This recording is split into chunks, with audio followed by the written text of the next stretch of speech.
Part 11 of the Dubstep Glitch Hop Power Course. Me, Tom Closm. Right, the last one was pretty tech, so let's keep on that buzz. I'm going to create a new MIDI track here. We're going to call this bass number 10. We were doing 16 bass lines, hopefully. And remember before, let's just add in some notes here. Again, using an operator.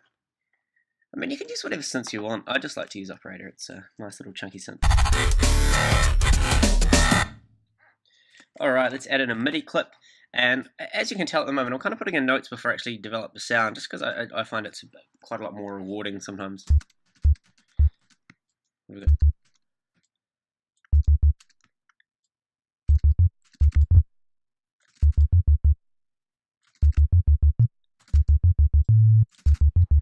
And we need to add that groove to it. So I just want to have this one's going to be more of a kind of a short, stabby, still kind of aggressive, distorted sound.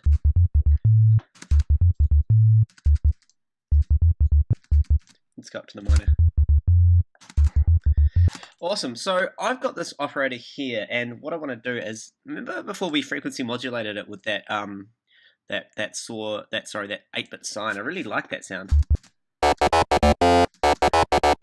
Pretty aggressive. Let's take it down an octave.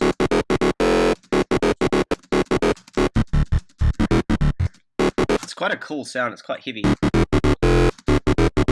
That's all good. But for this one, we're using frequency modulated synthesis over here, but let's use the subtractive tool. So let's turn on a filter.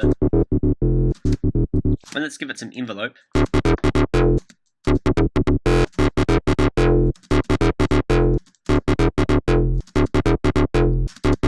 So that's going to be the start of the sound. I quite like that. Very simple. I'm going to group this together. Open up our chain. So there's our first one. Let's add in another one underneath this. And let's also do the same thing. I'm just going to solo it. Let's give it some FM. Let's change the sign to that sine 4-bit again.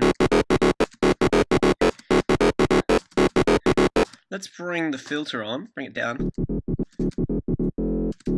But instead of using an envelope or an LFO, I want to go into this global area. Remember, we could attach the velocity to anything we want, the velocity being these lines here beneath the notes. Let's attach the velocity to the filter frequency. So this is this cutoff point here. So, make sure we give it an amount. Open it up again. So what we can do is we can select these notes, hold down the command key and drag them down.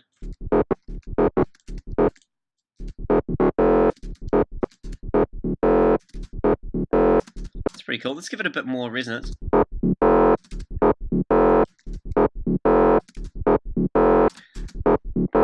So together, they're going to sound pretty similar.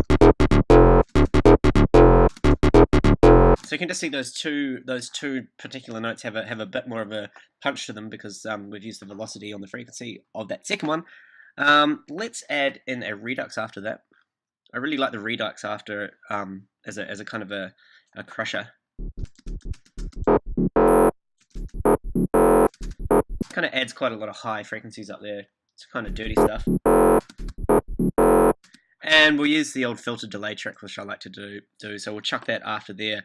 Remember, turn off the middle one, turn the sync off on the left, the sync off on the right.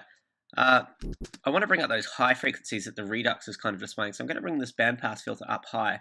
So remember, everything's going to be cut out before it gets delayed at these short increments. And we're just going to have the highs up here. Let's bring the volume right, the dry right down on this filter delay, so we've got none of the original signal coming through.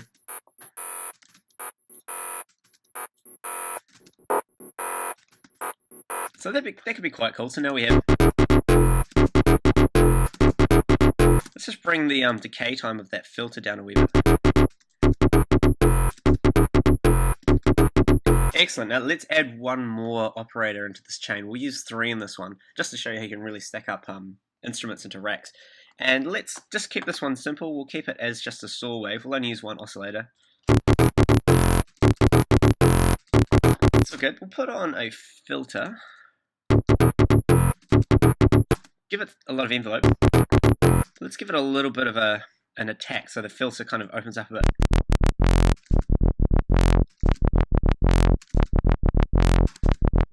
That's good. Now, because we've played with the velocity, we might as well go into our instrument rack and into this operator and assign the velocity to something. We've got a few things here. I'm going to check the pan and turn the amount up.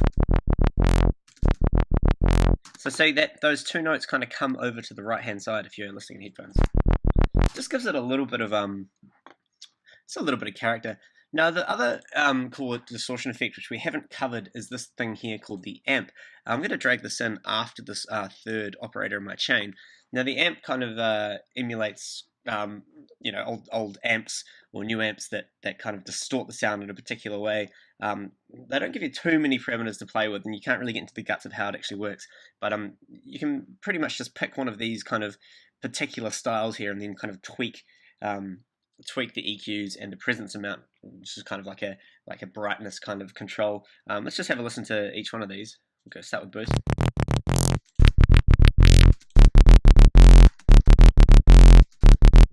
Cool.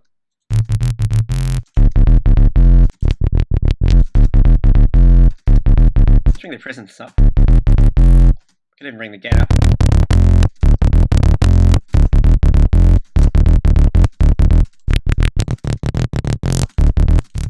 I'm liking that heavy one. That's pretty sick. And let's chuck a phaser over the top of it. And of course, remember the phaser has an LFO section too. So what I usually do is I find the right amount of feedback I want. That is going to be way too much, but then move the frequency around. So if I bring the amount up on that LFO, that's pretty cool. Let's bring the rate down a bit. I could turn the beats on, see how that sounds.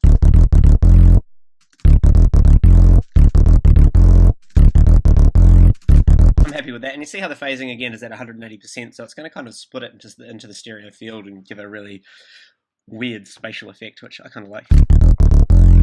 Alright, so let's see how that all sounds together. The phase is still a bit intense. Let's bring the feedback down.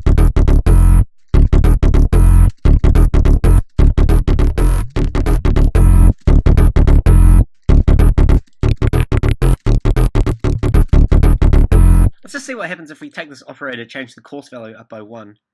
Now remembering the coarse values go up in the series of harmonics, but the first harmonic is always going to be an octave above the fundamental.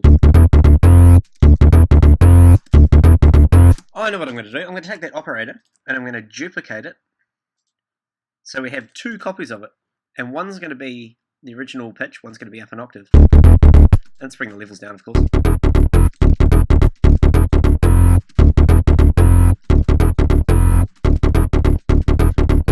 See how that all sounds together.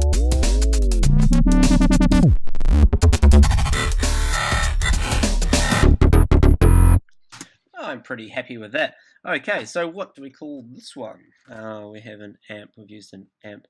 Let's call it tramp. Alright, cool. So that was kind of quick, but still, just to show you how you can stack up multiple instruments in here. Yeah. It's quite a powerful sound. It's probably sound good if we could do short notes with this.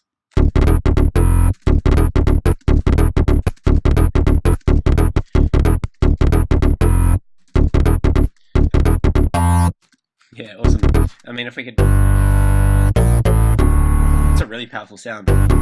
We'll play with that a lot when we start structuring the tune.